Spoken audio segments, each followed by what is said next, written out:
All right, hi everyone. So up until now, we've talked about transforming the independent variables or playing with them. Now we're going to talk about transforming the dependent variables. So sometimes we violate regression assumptions and we have to transform the DV. So how do we know if we violate an assumption? Well, one way, of course, is looking at the residuals. So here's an example, and we're going to go over this together in Excel. This is a plot of the residuals. You can clearly see that these are not random. There's a pattern to that, right? As the weight is increasing, right, the variability or the variance is decreasing, right? So that's a violation of an assumption, right? The variance should stay constant, and it's not. Here's an example of what the residuals should look like. They should be random. There's no pattern here. So this is a good sign that we've violated one of our assumptions of our regression model. So we need to transform the dependent variable. We can go ahead and we can do that, and we can run our regression. But the thing is once we've estimated our regression equation, we can plug in the values for what we want to predict. However, um, if we do that, we would be looking at the relationship between the predictor and the original or the transformed variable. What we want to do is look at the relationship between the predictor and the original untransformed dependent variable. So to do this, we have to undo the log that we're going to take by taking the anti-log, which is just using the exponential function. So that was a big mouthful, but don't worry. We're going to go through the example together. So this is the example in your book where it's looking at the relationship between weight and miles per gallon. So this must be weight of a car and how much miles per gallon it uses or something. Don't quote me on that. So I went ahead and I created a scatter plot, and it just looks like it's a negative relationship, right? So as the weight increases, the miles per gallon decreases, right? Which makes sense if you have a I think that makes sense, right? Okay, well, I don't know too much about cars, but let's just take for what it is.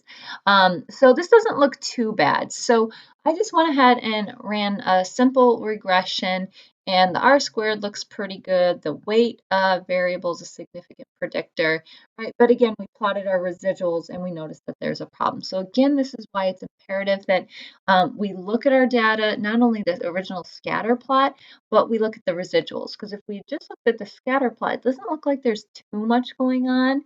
And then if we looked at our output here, the R squared is really high, weight is a significant predictor. We might say that this is great, but really we violated one of our assumptions. So there's a problem here. So what we can do is we can transform the dependent variable using the natural log. So here's our original data, weight in miles per gallon. And what we can do is we can take this dependent variable, miles per gallon, and we can take the natural log of that. So to do that, literally it's equals ln, open parentheses, you select the observation that you want to take the log of, and close parentheses and hit enter, right? And we can do that for all of those. So that's what we want to use for our regression. So let's go ahead up to the data tab, data analysis, regression, okay. And let's do that. So let's do for the y, our output variable, our response variable, right? We're going to use this transformed variable right here. That's what we're using for the output. Don't use the original miles per gallon. And then what's our x variable, right? We had weight. So we're going to include that.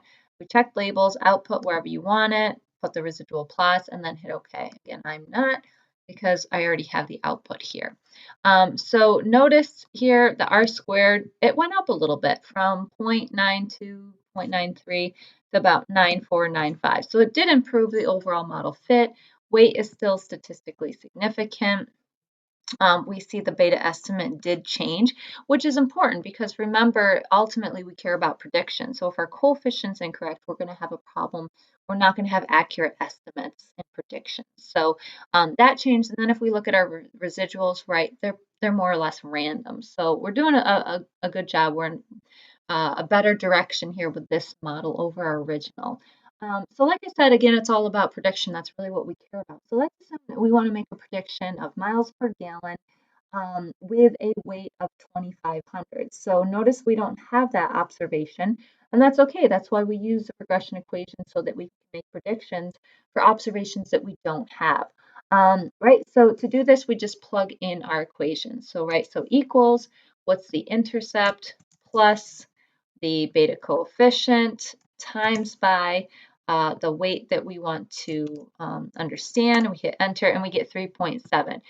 So notice this is on the same scale as the natural log here of miles per gallon. It's not in miles per gallon. So I don't know about you, but if I wanted to make a prediction of, hey, I have this car, it weighs this much, what can we expect the miles per gallon to be? And I got 3.27.